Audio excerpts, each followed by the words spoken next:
बिस्मिल्लाहिर्रहमानिर्रहीम अल्लाहुम्मा सल्ली अला मोहम्मद सल्लल्लाहु तआला अलैहि वसल्लम। अस्सलामु अलैकुम, जुमा मुबारक। उम्मीद करता हूँ आप सब खैरियत से होंगे। Welcome to 365 degrees on 365। हम जानते हैं कि भारत का फॉल्स फ्लैग ऑपरेशन पूरी दुनिया के सामने बेनकाब हो चुका है।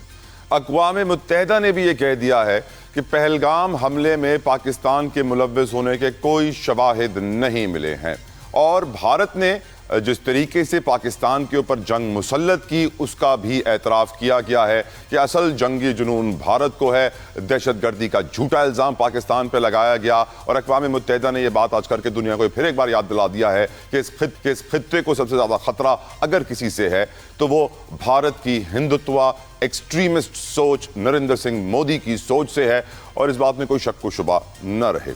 इसके अलावा भारत ने हमेशा की तरह, क्योंकि भारत जब भी जंग लड़ने की कोशिश करता है उसे मुंह की खानी पड़ती है, बेइज्जती होती है मोदी की, उसका वोट बैंक टूटता है, जिसकी वजह से अब हमेशा की तरह पानी की धमकी, पानी बंद कर दिया गया।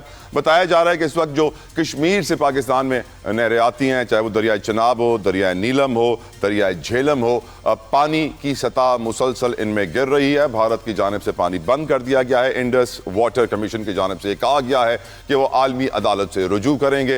एंड मैं ये समझता हूँ कि भारत जब से जंगी हालात हुए थे उस वक्त से यही धमकी दे रहा था, पानी पानी पानी। We should have been prepared, हमें पहले से तैयारी करके रखनी चाहिए थी।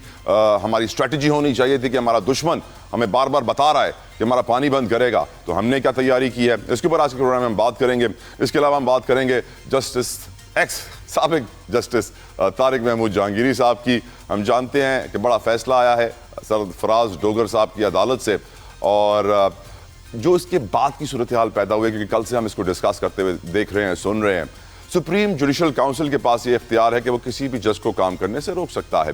सरफराज डोगर साहब के पास ये इख्तियार कैसे आया, इसके ऊपर आज के प्रोग्राम में हम बात करेंगे। साथ साथ हम ये भी जानते हैं कि 10-11 दिन के बाद 10-11 दिन के बाद तारिक महमूद जहांगीरी साहब रिटायर हो रहे थे।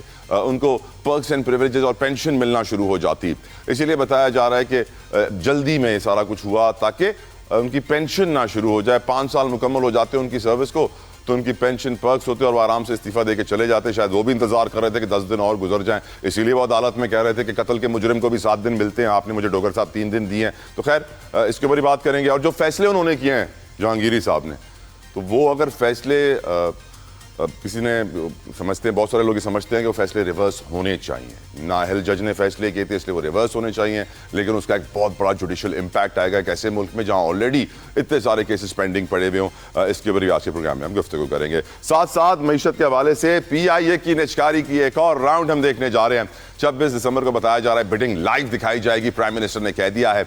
बताया गया है कि जितने में PIA बिकेगी, फॉर एग्जाम्पल अगर 100 रुपए में बिकेगी तो 92.5 रुपए वापस PIA में री इन्वेस्ट किए जाएंगे। और ये भी बताया गया है कि 80 अरब रुपए की जरूरत है प्राइवेटाइजेशन के बाद PIA के अंदर स्टेबलाइजेशन के लिए, यानी इस्तेहकाम लाने के लिए, एयरलाइन को अपने पैरों पे खड़ा करने के लिए 80 अरब रुपए दोबारा लगाने होंगे। जो इसके बिडर्स हैं उसमें ऑफकोर्स लकी सीमेंट कंसोर्शियम है, लेड बाय हबीबुल्लाह खान साहब। याद है आपको हबीबुल्लाह खान साहब कौन है? हबीबुल्लाह खान साहब वो हैं कि जब इमरान खान ने एमनेस्टी स्कीम निकाली थी तो इन्होंने $1.2 अरब डिक्लेयर किए थे जो बैरून मुल्क से पाकिस्तान लेकर आए थे। वो इस कंसोर्शियम को लीड कर रहे हैं। आरिफ हबीब कंसोर्शियम विद फातिमा फर्टिलाइजर, फौजी फर्टिलाइजर विद एयर ब्लू। लग यही रहा है कि हबीबुल्लाह खान साहब ही इस वक्त तक सबसे अच्छे उम्मीदवार हैं, लकी सीमेंट कंसोर्शियम को लीड कर रहे हैं। इसके ऊपर भी आज के प्रोग्राम में बात करेंगे। विदाउट एनी फर्दर डिले गुफ्तगू का आगाज़ करना चाहूँगा। वेलकम करूँगा अपने मेहमानों को, मेरे 3 मेहमान सीनियर तज़कियाकार सी, बहुत बहुत शुक्रिया मैं उनका अदा करता हूँ। सबसे पहले ज़मीर हैदर साहब, अस्सलाम वालेकुम, thank you so very much Zameer साहब आपके वक्त के लिए, जज़ाकल्लाह खैर। अज़हर जावेद साहब, अस्सलाम वालेकुम, बहुत शुक्रिया आपके वक्त के लिए। नईम कुरैशी साहब, आपके वक्त के लिए बहुत बहुत शुक्रिया, अस्सलाम वालेकुम। बेहद मशकूर हूँ आप तीनों मेहमानों का कि आपने अपना वक्त हमारे लिए निकाला। अज़हर जावेद साहब, सबसे पहले जो अक़वाम मुत्तहिदा ने आज कह दिया, बता दिया दुनिया को एक बार फिर कि भारत के झूठे इल्ज़ामात थे पाकिस्तान पे पहलगाम हमले के हवाले से, और हम तो पहले ही जानते हैं कि एक फॉल्स फ्लैग ऑपरेशन था। हम ये जानते हैं कि इस वक्त पाकिस्तान का पानी रोक दिया गया है भारत की जानिब से। झेलम, चनाब, नीलम, तीनों दरियाओं में पानी की सतह मुसलसल कम हो रही है। आपका ओपिनियन, हमारे इंडस वाटर कमीशन का ये ख्याल है कि वो आलमी अदालत से रुजू करेंगे, आपकी नज़र में को फ़ायदा होगा उसका या नहीं? अजहर जावेद साहब। जी बहुत शुक्रिया आपका तलत जुतई साहब। देखिए, फायदा तो बिल्कुल होता है जब आप इंटरनेशनल लेवल पे कोई हरकत करते हैं, अपने हक में लॉबिंग करते हैं और अपना हक लेने की कोशिश करते हैं, बिल्कुल फायदा होता है। बल्कि अब तक हो जाना चाहिए था। अगर उन्होंने नहीं किया तो मेरा ख्याल डिले किया है, क्योंकि भारत के जो अज़ाइम है अभी तो उसके मुताबिक एक तो उन्होंने, जब रिपोर्ट आ गई है अक़वाम मुत्तहिदा की के बगैर किसी तहकीकात के पाकिस्तान पर जंग थोपी गई और पाकिस्तान का पानी भी बंद किया गया, तो इन सारे हालात में हमारा वास्ता एक मकार दुश्मन से है जो किसी किस्म का कोई भी मौका हाथ से जाने नहीं देता। भारत अब इंटरनेशनल लेवल पर वैसे ही एक्सपोज हो रहा है। आप देखिए, जो ऑस्ट्रेलिया में वाकया हुआ उसमें भारतीय मीडिया ने पाकिस्तान पर इल्ज़ाम लगाना शुरू किया, लेकिन निकला क्या निकला, भारत की तरफ से ही वो सारा टेररिज्म के जो शाखसाने हैं, जो मंबा है, वो भारत के अंदर से निकला। अगर आप उससे पहले देखें, भारत पर इल्ज़ामात हैं कनाडा में एक खालिस्तानी रहनुमा को कत्ल करवाने का, फिर अमेरिका में एक खालिस्तानी रहनुमा पर कातलाना हमले की प्लानिंग का। तो इस तरह इस वक्त राइट टाइम है कि अपनी लॉबिंग को तेज किया जाए भारत के खिलाफ। और हुकूमत, मेरा ख्याल है, जो एक जंग जीती थी पाकिस्तान ने, उसके बाद एक डेलीगेशन भेजा था बिलावल भुट्टो जरदारी साहब की क़यादत में मुख्तलिफ ममालिक में, अमेरिका, बरतानिया, यूरोप के दीगर, उसके बाद से अभी तक कोई हलचल नहीं है, उस तरह की लॉबिंग दोबारा नहीं हुई। बल्कि या तो मेरा ख्याल है ये अभी तक इस तरफ ध्यान नहीं जा रहा। इट्स बेस्ट टाइम कि अक़वाम मुत्तहिदा की रिपोर्ट आपके हक में है, आप दोबारा इसी तरह की एक जो प्लानिंग करें इंटरनेशनल लेवल पर, जो फिजा है मजीद अपने हक में करने के लिए आपको बहुत सा काम करना पड़ेगा अभी। बिल्कुल आप सही कह रहे हैं, मैं आपसे एग्री करता हूं। ज़मीर हैदर साहब, thank you so very much for your time. मेरा सवाल आपसे ये है कि भारत ने एक बार फिर पाकिस्तान का पानी बंद कर दिया है। अक़वाम मुत्तहिदा ने बता दिया कि पहलगाम के ऊपर जितने इल्ज़ामात भारत ने पाकिस्तान पर लगाए सब बेबुनियाद झूठे थे, कोई सबूत उनके पास नहीं थे। आपकी नज़र में भारत काफ़ी वक्त से हमें पानी बंद करने की धमकी दे रहा था, इस वक्त बंद हो चुका है हमारा पानी, 3 दरियाओं में पानी का लेवल गिर रहा है। क्या हमारे पास प्लानिंग की कुछ कमी थी, स्ट्रैटेजी की कुछ कमी थी कि we are not prepared for the current situation we are facing? क्योंकि पानी की शॉर्टेज से आपको मालूम है कितने सारे मसाइल पैदा होंगे। ज़मीर हैदर साहब, योर ओपिनियन। बहुत बहुत शुक्रिया। देखें, एक तो ये कि आपको याद होगा कि जब ये पहली दफा थ्रेट दी थी इंडिया ने, और उसके बाद यूनिलेटरली उन्होंने जो इंडस रिवर से मतलब जो पैक्ट है उसको उन्होंने रिवोक कर दिया यूनिलेटरली, जो कि बेसिकली इंटरनेशनल कन्वेंशन के तहत वो कर नहीं सकते थे। और उस वक्त भी पाकिस्तान की तरफ से यही जवाब दिया गया था कि अगर आप पानी बंद करेंगे तो उसको भी हम जंग ही तस्वुर करेंगे, और फिर उसका भी जिस तरह जंग में जवाब दिया जाता है उसी तरह देंगे। लेकिन हैविंग सेड दैट, हमारे पास इंटरनेशनल फोरम्स मौजूद हैं। इंडिया जो है वो किसी भी तरह किसी भी फोरम पर स्टैंड नहीं कर सकता अगर आप इसको एक अच्छे तरीके से रिप्रेजेंट करें, क्योंकि ये अंडर इंटरनेशनल कन्वेंशंस जो है ये मुआहदा हुआ था। और दूसरा, फिर अगर आपको याद होगा तो चाइना ने भी कह दिया था कि अगर पाकिस्तान का पानी आप बंद करोगे तो उसके ऊपर अपर राइपेरियन पे वो बैठा हुआ है और वो भी आपका पानी बंद कर सकता है। तो ये मेरा ख्याल है कि इंडिया को ये बातें समझ लेनी चाहिए कि जिस तरह उन्होंने मई में शिकस्त खाई तो इस मामले में भी वो शिकस्त खाएंगे। अब अगर उन्होंने बार बार शर्मिंदगी उठानी है तो मेरी समझ से बाहर है, लेकिन इंटरनेशनल फोरम्स आप जो है बाकायदा इंटरनेशनल कोर्ट ऑफ जस्टिस में जा सकते हैं। आपको जाके वहां पे ये अपना केस बहुत स्ट्रांगली प्लीड करना चाहिए। अंडर इंटरनेशनल कन्वेंशंस आपका राइट है, भारत पाकिस्तान का पानी नहीं रोक सकता। जमीर साहब, हमें याद है बिलावल भुट्टो जरदारी साहब की स्टेटमेंट कि अगर हमारा पानी बंद किया तो इन नहरों में खून बहेगा। फिर हमारा पानी इस वक्त बंद किया हुआ है, हम देख रहे हैं, मॉनिटर्स हमें बता रहे हैं इस वक्त कि तीनों दरियाओं में पानी का लेवल बहुत स्पीड से गिर रहा है। What can we do right now कि हम फौरन से पानी खुलवा सकें, या फिर वो पानी जमा करके छोड़ेंगे ताकि सैलाबी सूरत हाल हो? नहीं, ये देखिए, अब पानी तो उन्होंने रोका हुआ है ना। We can not actually physically go on that place, और वहां पे जाके स्पिलवेज खोल रही है तो फिजिकली हमारे लिए पॉसिबल नहीं है। इसके लिए सिर्फ और सिर्फ इंटरनेशनल फोरम्स पे आवाज उठाने की जरूरत है। और फिर आपको अपना केस, मुझे जो आपके पास देखें एक रिटन डॉक्यूमेंट आया था इंडियन गवर्नमेंट का, जिसपे उसमें जो सोशल मीडिया पे सर्कुलेट हुआ था कि इंडिया ने रिवोक कर दिया हुआ है वो पूरा जो Indus river system I hope it is Indus river system authority. तो वो जो मामला है, आपको वो उसी वक्त आपको इंटरनेशनल कोर्ट में लेके जाना चाहिए था। मेरे ख्याल में हम लेके भी गए थे, लेकिन उसको रिगरसली फॉलो अप नहीं किया गया प्रोबेबली। अब इट्स हाई टाइम कि आप उसको मतलब फौरी तौर पर इंटरनेशनल कोर्ट ऑफ जस्टिस पे लेकर जाएं, बिकॉज ये सिर्फ और सिर्फ पानी बंद नहीं किया जा रहा, ये आपका पूरा इकोसिस्टम खराब करने की बात हो रही है। और सिर्फ इससे पाकिस्तान मुतासर नहीं होगा, इससे पूरी दुनिया मुतासर होगी। इससे आपको मालूम है कि ग्लोबल वार्मिंग का इशू है, और अगर आपका पानी नहीं आएगा, आपके जंगल सूख जाएंगे, और फिर मतलब एनवायरमेंटल हैजर्ड्स। ऐलान जंग है सर, ऐलान जंग है। बिल्कुल ऐलान जंग तो है ही है। तो ये मेरे ख्याल में कि भारत को खुद रियलाइज करना चाहिए कि ये इतने सालों बाद जो है इसको रिवोक करने की उसकी एक तो हिम्मत नहीं होनी चाहिए थी, और दूसरा ये कि ये इंटरनेशनल कन्वेंशंस के भी खिलाफ है। India can not do this. अगर चाइना भी अगर यही काम कर देगा तो फिर इंडिया क्या कहां स्टैंड करेगा? बिल्कुल ठीक सर। कुरैशी साहब, स्पिलवेज खोलने का जिक्र किया अभी जमीर साहब ने, मेरे दिल में ख्वाहिश उठी, आपके सामने रख रहा हूं। हमारे सर फाइटर पायलट्स कम नहीं है, वो जाएंगे, एक दो मिसाइल गिराएंगे, खुद ही स्पिलवेज खुल जाएगा, पानी आना शुरू हो जाएगा। हम कितना वक्त बर्दाश्त करेंगे और डिप्लोमेसी के ऑप्शंस पे गौर करेंगे? और पानी अगर कम होना शुरू होता है, जो इस वक्त कम हो रहा है हमारे दरियाओं में जो कश्मीर से आ रहे हैं, आपका opinion sir on the whole situation? बहुत शुक्रिया जतोई साहब। देखिए, मैं माजरत चाहता हूँ, आपकी ये ख्वाहिश पूरी होती मुझे नजर नहीं आ रही। जमीर साहब ने जो फरमाया वही मुनासिब है कि हमें इंटरनेशनल फोरम्स पर जाना चाहिए। और देखिए, ये बात बिल्कुल दुरुस्त है कि हमें बहुत पहले ये काम कर लेना चाहिए था। वर्ल्ड बैंक जो है इस मुआहदे में सालिस की हैसियत रखता है, और जिस वक्त ये सिलसिला शुरू हुआ था उसी वक्त वर्ल्ड बैंक को इन्वॉल्व करके ये सारे सॉरी टू इंटरप्ट कुरैशी साहब, नेतन्याहू हो ना या नरेंद्र सिंह मोदी हो, इन पे आलमी कवानीन लागू होते हैं सर? हम बिल्कुल बज़ाहिर तो यही लगता है कि इन पे लागू नहीं होते। जिस तरह से भारत की सूरत हाल है उसको देखते हुए तो हमें यही लगता है। लेकिन ये बात भी माननी पड़ेगी जतोई साहब कि हम कहते रहें कि वो जो है नहीं होते, लेकिन बहरहाल भारत की पोजीशन अब बहुत खराब हो गई और उनके अमाल दुनिया के सामने आ रहे हैं। आप देखें, कनाडा, अमेरिका, ऑस्ट्रेलिया और फिर अभी जो है वो बांग्लादेश में भी जो एक नौजवानों साथी जो है उनका अभी जो बेचारा उसे हमें शहीद कहना चाहिए, उनकी मौत वाक़ई हो गई सिंगापुर में।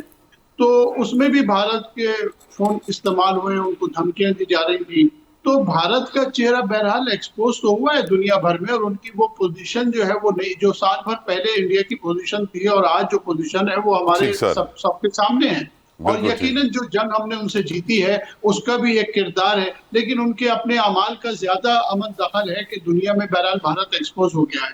तो मुझे लगता ही है कि ये जो पानी का मामला है इसमें जो है वो वाकई वर्ल्ड बैंक को इन्वॉल्व करके अब तक ये मसला my next question to you Qureshi साहब, मेरा अगला सवाल, हमारा दुश्मन हमें पानी की मुसलसल धमकी दे रहा है और हमारी कौम पानी को जिस तरह इस्तेमाल करती है तो हमें मालूम पड़ता है कि उसे पानी की अहमियत का ज्यादा एहसास है नहीं। हाँ, जो कराची में रहते हैं वो टैंकर डलवाते हैं बड़े महंगे महंगे, उनको बड़ा एहसास होता है। लेकिन हम जानते हैं कि साउथ अफ्रीका केप टाउन में जब पानी शॉर्ट हुआ था सर, तो उन्होंने डे जीरो अनाउंस कर दिया था कि इतने दिनों के बाद पानी खत्म हो जाएगा। सबको लिमिट कर दिया था कि हर शख्स एक दिन में इतने लीटर पे गुजारा करे।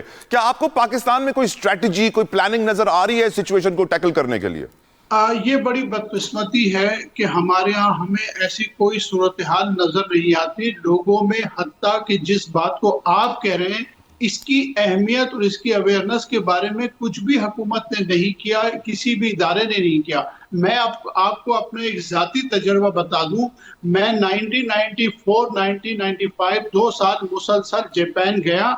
वहां उस वक्त जो है एक ट्रेनिंग प्रोग्राम में मैं गया था, तो वहां उस वक्त मुहिम चल रही थी पानी को सेव करने की। तो आप ही समझ लें, ये 30 साल पुराना वाकया मैं आपको बता रहा हूँ कि उस वक्त जापान में पानी को सेव करने की मुहिम चल रही थी। बिल्कुल ठीक, वक्त कम है और इसके ऊपर मैं अपने बाकी मेहमानों से भी इस पे ओपिनियन लेना चाहता हूं। 30 सेकंड्स ईच दे रहा हूं। अजहर जावेद साहब, आपका ओपिनियन, कोई स्ट्रेटजी होनी चाहिए पानी को, वाटर रिस्पॉन्सिबिलिटी को हाईलाइट करने के लिए? सर देखिए, सबको एहसास है कि पानी बहुत कीमती है, सब समझते हैं, सब जानते हैं, लेकिन मसला ये है कि जिस तरह देखिए ट्रैफिक रूल्स का सबको पता है कि हेलमेट पहनना ज़रूरी है, आपको लाइन की पाबंदी करना ज़रूरी है, लेकिन फिर भी जब तक डंडा नहीं उठाया गया, चाहे वो कराची हो या चाहे लाहौर हो, जब तक पानी पे भी डंडा ही चालान उठाना है ना सर, नहीं। पानी पे भी डंडा ही उठाना है, वो डंडा कैसे जी उठे? जी बिल्कुल, यही मैं कह रहा हूँ कि जिस तरह चालान भेजे गए और अब मेरा ख्याल है सूरत हाल बहुत बेहतर है, इसी तरह पानी की के लिए भी पाबंदी के लिए भी हमें बाकायदा तौर पर कुछ सजाएं, कुछ इस सिलसिले में कुछ ना कुछ ऐसी चीजें करनी चाहिए। बिल्कुल ठीक, आगाही तो बिल्कुल तकरीबन हर ठीक। आदमी को है, तो इस पे फौरी तौर पर जरूरत है कि हुकूमत इसको भी एक नेशनल इमरजेंसी करार दे के बिल्कुल ठीक। जमीर इसको साहब योर ओपिनियन, जमीर साहब योर ओपिनियन, वाटर रिस्पॉन्सिबिलिटी कैसे हाईलाइट करें sir? Quickly as a two things, एक तो ये कि जो लिविंग हिस्ट्री जो हमने देखी है उसमें अदर देन नेचुरल रीजंस ये दूसरी दफा ही पानी बंद हो रहा है। एक दफा करबला में बंद हुआ था, यजीद ने किया था, और अब ये मोदी कर रहा है, तो आज का यजीद जो है वो मोदी है। No doubt. एक चीज। दूसरी चीज ये कि देखें, इस्लामाबाद में हम रहते हैं तो यहाँ पर एक कैंपेन शुरू होती है कभी कभार, जो कैपिटल डेवलपमेंट अथॉरिटी सीडीए, कि जी जो घरों के बाहर गाड़ियां धो रहे होते हैं या फ्रिवलेस यूज ऑफ वाटर, आप मतलब आपने जो स्टेट लैंड के ऊपर पार्क्स बनाए हुए अपने खुद, मतलब घरों से एक्सटेंड करके, और उनके ऊपर आप पानी जाया कर रहे होते हैं, तो नोटिस भी होते थे। फिर इलीगल जो कार वॉश जो लगे हुए हैं बहुत सारे, उनके हवाले से भी, क्योंकि स्मार्ट यूज नहीं होता वहां पे वाटर।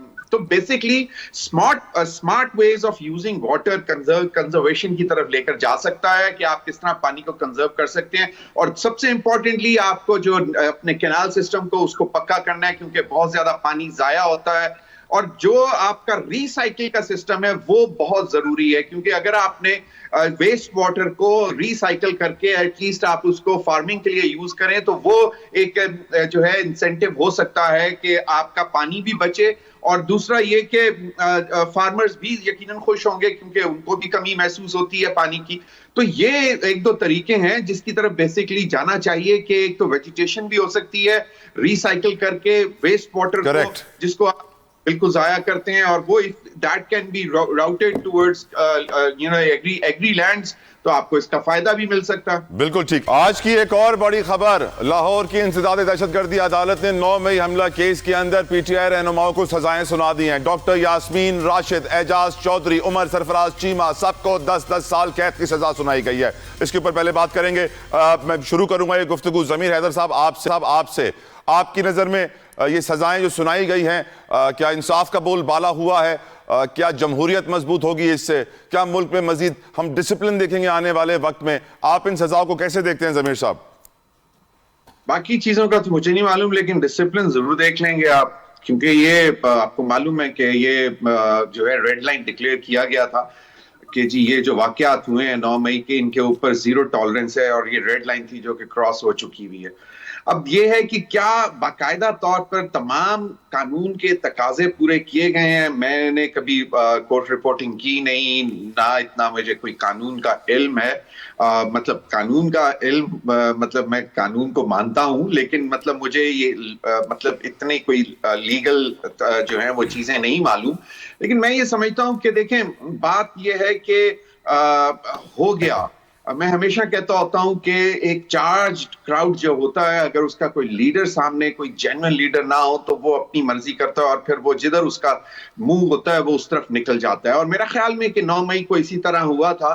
तो ये इतनी सख्त सजाएं ठीक है कि यकीनन रेड लाइन है, ये कोई भी मुहब्बे वतन पाकिस्तानी जो है वो ये बर्दाश्त नहीं कर सकता कि पाकिस्तान के दिफा के लिए जो इदारे खड़े हैं उनकी जो इंस्टॉलेशंस हैं उनके ऊपर अटैक किया जाए, उनकी मॉन्यूमेंट्स पे अटैक किया जाए।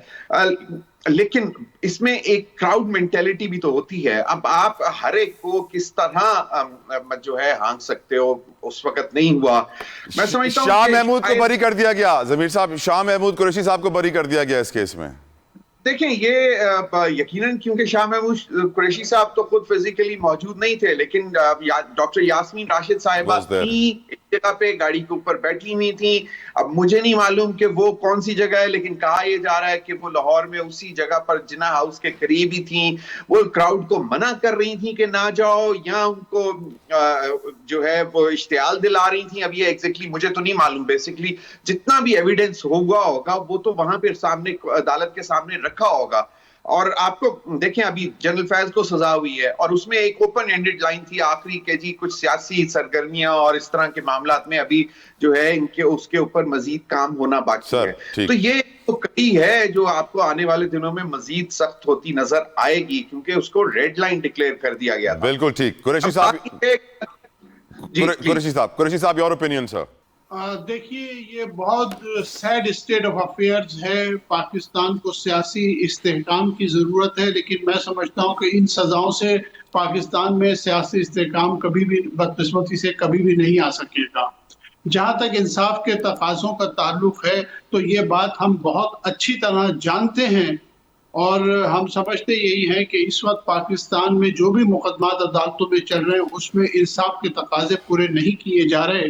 तकरीबन 2.5 साल के अरसे में आप देखिए कि डॉक्टर यास्मीन राशिद का जब केस चल रहा था तो उसमें मेरा ख्याल है कोई ऐसा वक्त कभी नहीं गुजरा कि जब हमने सुना हो कि अफसरान जो इन्वेस्टिगेशन अफसर था उसने रिकॉर्ड ही पेश नहीं किया। तो ये बहुत सारे मामलात हैं हमारे सामने। मैं इसे कोई इंसाफ का बोलबाला तो मैं नहीं कह सकता।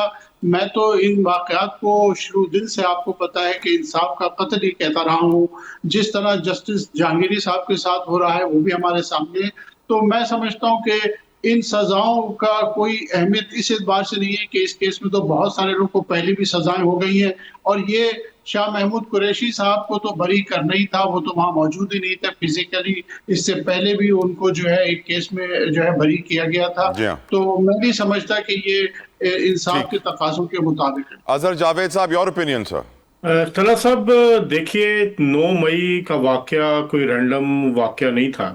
बाकायदा एक प्लान तहरीक थी और उसके पीछे जो लोग थे, जो साहब थे, वो भी अब उनकी तरफ भी उसका रुख मुड़ने वाला है। उनको एक मुकदमे में तो सज़ा हो गई और पाक फौज ने अपने अंदरूनी एहतसाब की एक आला मिसाल कायम कर दी।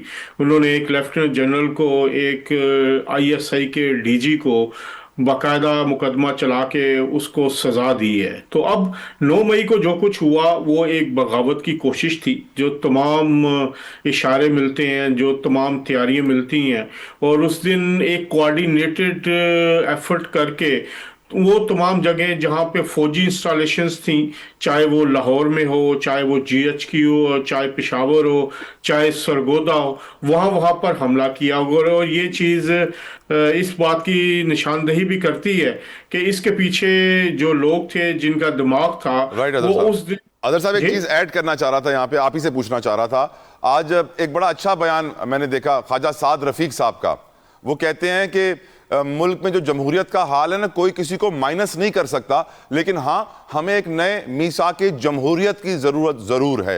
आप अग्री करते हैं ख्वाजा साद रफीक साहब से कि हमें एक नए मीसाके जमहूरियत की जरूरत है और कोई किसी को माइनस नहीं कर सकता? मैं पहले इसका जरा थोड़ा सा जवाब दे दूं, फिर मैं इसको जरूर आपको इसका भी जवाब देता हूं। देखिए, उस दिन जो वाकयात लाहौर में हुए, यास्मीन राशिद साहिबा की क़यादत में वो लिबर्टी मार्केट थी जहां पे लोग पहले इकट्ठे हुए, फिर वहां से प्लानिंग के तहत जिना हाउस जाया गया और वहां पर जिस तरह तोड़फोड़ हुई उसकी सैकड़ों वीडियोस इस वक्त मौजूद है। इसके ऊपर 200 प्रोग्राम भी हो चुके हैं ना अजहर भाई, इसीलिए मैं आगे बढ़ रहा था। हाँ, नहीं, आपने वो सवाल भी पूछा ना, सजा भी आज हुई। तो अभी 3 दिन पहले बरतानिया में एक ऐसे शख्स को 3 साल सजा सुनाई गई है जिसने सिर्फ ट्वीट की थी नस्ल परस्ताना, और उसने कहा था कि इन जो सियासी पनाह के लोग हैं, इनके जो होटल्स हैं उनका घेराव किया जाए। तो उसको इस बुनियाद पर तकरीबन 3 साल सजा सुनाई। तो सजा सुनाने के लिए बिल्कुल मेरा ख्याल है कि जो इंसाफ के तकाजे पूरे हुए का बोलबाला हुआ या नहीं हुए। अब बताएं, क्या नए मिसाके जमहूरियत की जरूरत है? देखिए, पहला जो मिसाके जमहूरियत हुआ था, मैं उसका गवाह था और मैंने उसको मुकम्मल रिपोर्टिंग भी की थी और उसका सारा देखा भी था। इस वक्त जो सबसे अहम बात है जो आपने की कि माइनस किसी को किया जा सकता है कि नहीं, पाकिस्तान की सियासत ऐसी है कि यहाँ पर माइनस कोई मेरा नहीं ख्याल हो सकता है। ये वक्त होता है, वक्त के साथ साथ हमने देखा नवाज शरीफ को माइनस करने की कोशिश की गई, बेनज़ीर भुट्टो साहिबा को माइनस करने की कोशिश की गई, बेनज़ीर भुट्टो साहिबा को शहीद करना पड़ा, नवाज शरीफ वापस आए, आसिफ अली जरदारी साहब को माइनस करने की कोशिश की गई। तो सियासी कुव्वतें माइनस नहीं हुआ करती। Right sir. तो ये एक बात है। और दूसरा, मिसाक के जो जमहूरियत है उसकी बिल्कुल जरूरत है। मेरा ख्याल है तमाम जमातें जो है इस पे मुत्फिक होंगी, लेकिन बिल्कुल ठीक। जो शख्स अडयाला जेल में बैठा है वो तो सियासी लोगों से बैठना ही नहीं चाहता। वो तो कहता है मैं एस्टेब्लिशमेंट के साथ बैठूंगा। अगर इमरान खान साहब आज हाँ कर दें सियासी हुकूमत के साथ, सियासी लोगों के साथ बैठने का, तो मेरे ख्याल इससे अच्छी बात कोई भी नहीं होगी पाकिस्तान। बिल्कुल आप सही कह रहे हैं। ज़मीर साहब, क्या किसी को कोई माइनस कर सकता है और क्या पाकिस्तान को मिसाक जमहूरियत की जरूरत है? ख्वाजा साद रफीक से आप अग्री करेंगे सर? देखिए, पहले जो मिसाक जमहूरियत जो हुआ था उसके अगर 100% इम्प्लीमेंट कर लेते तो शायद आज जो सूरत हाल से जो हम दो चार हैं शायद इसकी जरूरत ही ना पड़ती। और आप मेरे ख्याल में जिसने भी वो पढ़ा है चार्टर ऑफ डेमोक्रेसी, उसमें ऐसी ऐसी चीजें थी जो कि बेसिकली अभी तक इम्प्लीमेंट नहीं हुई। तो अगर वो इम्प्लीमेंट हुई होती तो फिर आप देखते कि पाकिस्तान में 2007 से लेके जब ये मुआहदा हुआ था अब तक जो है वो सिर्फ और सिर्फ जमहूरियत ही अपनी पटरी पे चल रही होती और कुछ ऐसा ना हो रहा होता, ना किसी की हुकूमतें जा रही होती, ना रजीम्स चेंज हो रही होती, ना जो मतलब आप सब जो हम देख रहे हैं वो। तो मैं समझता हूं कि नए के बजाय अगर उसी पर पूरी तरह 100% इम्प्लीमेंटेशन हो जाए, डेमोक्रेटिक फोर्सेस जो हैं वो बेसिकली अल्टीमेटली उनका एक ही फाइनल रिजॉर्ट होता है और वो होता है dialogue, to sit on table and talk it out. Parliament की सुप्रीमेसी को अगर आप यकीनी बना दें और वहां पर फैसले किए जाएं, तमाम फैसले पार्लियामेंट करे, आइन के तहत करे, आइन सुप्रीम है, पार्लियामेंट की सुप्रीमेसी को आया जाए, तो मेरे ख्याल में नए charter of democracy would be another paper. मुझे तो यही लगता है कि आप कह रहे हैं पेपर जाया ना करें, पुराने वाले पेपर को इस्तेमाल कर ले पहले। आप बिल्कुल सही कह रहे हैं। कुरैशी साहब, आपकी राय साद रफीक साहब से आप अग्री करते हैं सर? नहीं, मैं उनसे इत्तेफाक नहीं करता। क्यों? मौजूदा हुकूमत के किसी वजीर की ऐसी किसी बात से मैं इत्तेफाक नहीं करूंगा।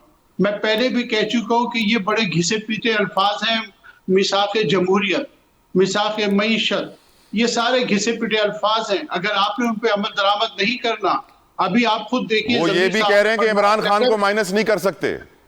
बिल्कुल एग्जैक्टली नहीं कर सकते। 2.5 साल से नहीं कर सके, 3 साल से नहीं कर सके, तो अब कहां से करेंगे? बात यह है कि उनको माइनस करने के लिए आपको प्लस होना पड़ेगा और आप प्लस हो नहीं रहे हैं। मौजूदा हुकूमत किसी तरह भी प्लस हो नहीं रही है जनाब। तो बात यह है कि किसी को माइनस करने के लिए खुद को प्लस करना पड़ेगा, वो इनके बस की बात नहीं है।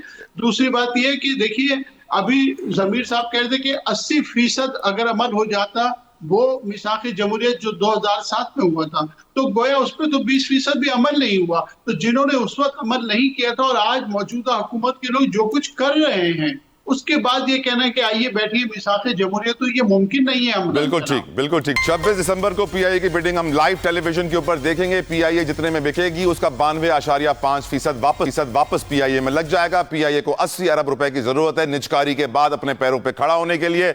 3 बड़े ग्रुप इस वक्त सामने हैं। पहला ग्रुप है लकी सीमेंट, जिसको लीड कर रहे हैं उस कंसोर्शियम को हबीबुल्लाह खान साहब, वो जिन्होंने इमरान खान की एमनेस्टी स्कीम में $1.2 अरब डिक्लेयर किए थे। उसके बाद आरिफ हबीब कंसोर्शियम फातिमा फर्टिलाइजर के साथ, उसके बाद फौजी फर्टिलाइजर एयर ब्लू के साथ। उम्मीद की जा रही है कि इस बार 10 अरब की नहीं 80 अरब की बिड आ ही जाएगी इंशाल्लाह, और तैयारियां पूरी हैं। Let's see. यकीनन पीआर एजेंसीज और आपको मालूम है कंसोर्शियम उसके लिए भी हायर होता है और उसको भी मिलियंस ऑफ डॉलर्स मिलते हैं। लेट्स सी हमारा पैनल कितना इस वक्त ऑप्टिमिस्टिक है पीआईए की निजकारी के हवाले से। कुरैशी साहब, I will start from you. आपको लगता है सर हबीबुल्लाह खान साहब जैसा नाम यहाँ पे शामिल है तो मेरे ख्याल से 80 अरब की बिड आ ही जाएगी, पिछली बार की तरह जिल्लत नहीं होगी 10 अरब की? जी बिल्कुल, मुझे भी यही महसूस होता है। मैं ये महसूस करता हूँ कि इस वक्त जिस तरह से फौजी फर्टिलाइजर जो है वो कंसोर्शियम बना रहा है हबीब ग्रुप के साथ, और जिस तरह आप फरमा रहे हैं हबीबुल्लाह साहब हैं, तो मुझे लगता है कि इस दफा जो है वो बिड से पहले ही मामला तय हो गए हैं और यकीनी तौर पे जो है वो इस दफा हो जाएगा।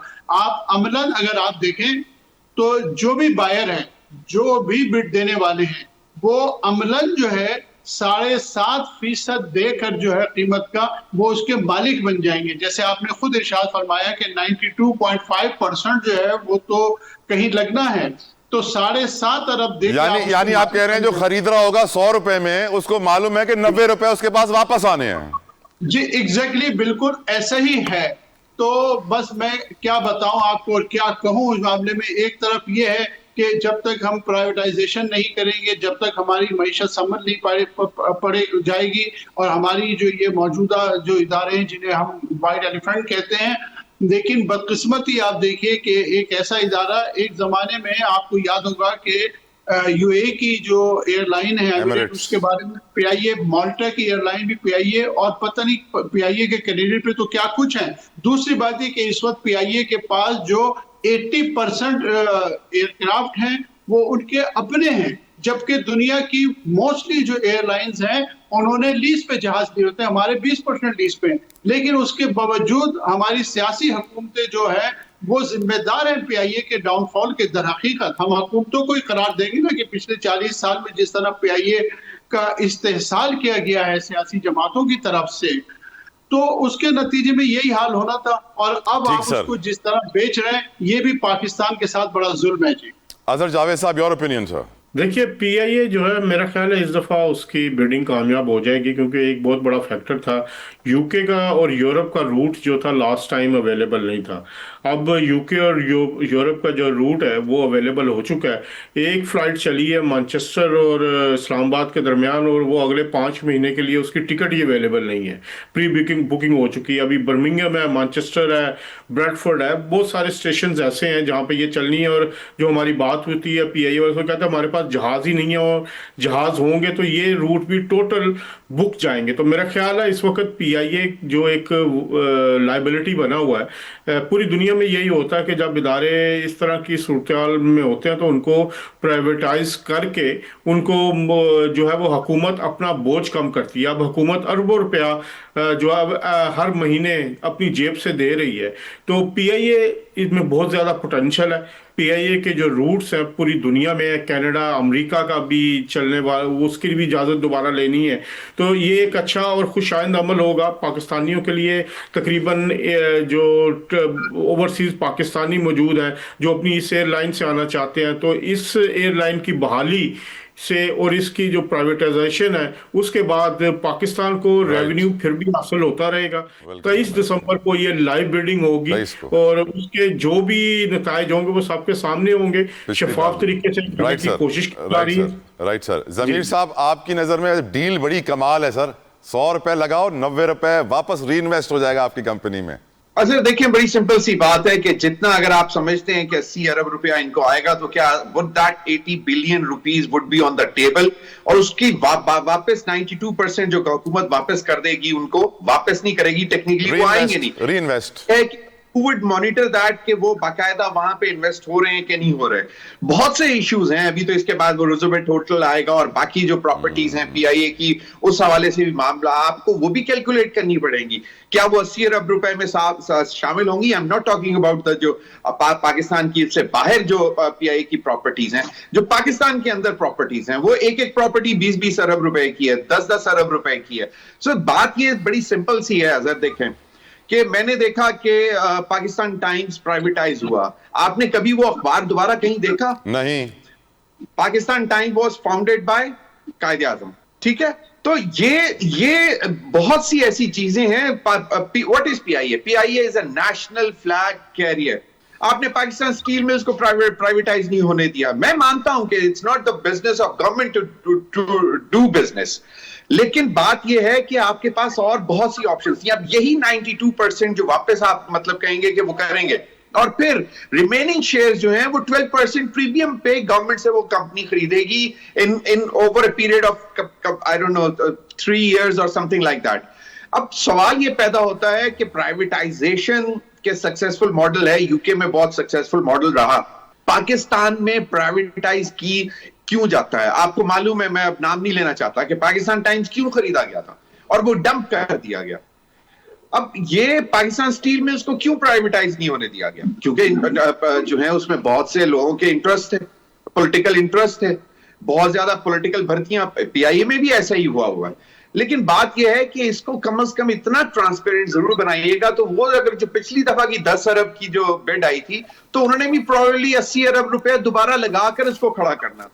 तो टेक्निकली मुझे इसमें कोई नजर नहीं आ रहा कि अनटिल अनलेस दैट जितनी भी बिड आएगी वो टेबल पे शो होगी और उसके बाद उसका कोई मॉनिटरिंग का कोई तरीका होगा कि बाकायदा वो री इन्वेस्ट हुआ है पीआईए में कि नहीं हुआ है। तो इस पे बहुत से सवालात मेरा ख्याल बहुत वैलिड पॉइंट उठाया आपने, को आंसर करने पड़ेंगे क्योंकि सक्सेसफुल मॉडल दिए। एमसीबी प्राइवेटाइज हुआ था, वो बहुत सक्सेसफुल मॉडल था। मतलब वो तो कोई हमारा एक दोस्त है वो कहता होता था कि अगर 1 रुपए में भी बिकता है तो पीआईए बेच देना चाहिए अनटिल अनलेस कि उसके बाद वो सक्सेसफुल जो है वो एक मॉडल सामने नजर आए। तो आई डोंट माइंड प्राइवेटाइज होना चाहिए, लेकिन बहुत सारी चीजों को देखना होगा कि सबसे importantly this is your national flag carrier. फिर क्या हमारे पास कोई और नेशनल फ्लैग कैरियर नहीं होगा ज़मीर साहब अगर ये बिक गया तो? आप कह रहे हैं कहां से आएगा? एक पंजाब एयरलाइन बनने जा रही है ना, वो अब नेशनल तो नहीं होगा, वो पंजाब का फ्लैग कैरियर होगा। आप ऐसी बातें क्यों कर रहे हैं सर? खैर मैं समझ सकता हूं आप क्या कहना चाह रहे हैं between the lines. Thank you so very much. It would be a national airline, but the flag would be of Punjab. नाम लग जाएगा ना बिल्कुल पंजाब। ठीक, बिल्कुल ठीक। थैंक यू ज़मीर हैदर साहब, थैंक यू अजहर जावेद साहब, थैंक यू नईम कुरैशी साहब। इस उम्मीद के साथ कि पीआईए की प्राइवेटाइज होने के बाद भी पाकिस्तान के पास एक नेशनल फ्लैग कैरियर रहेगा। आपसे इजाज़त लेते हैं, इंशाल्लाह जल्दी मुलाकात होगी फिर से। अंटिल देन अल्लाह हाफिज़।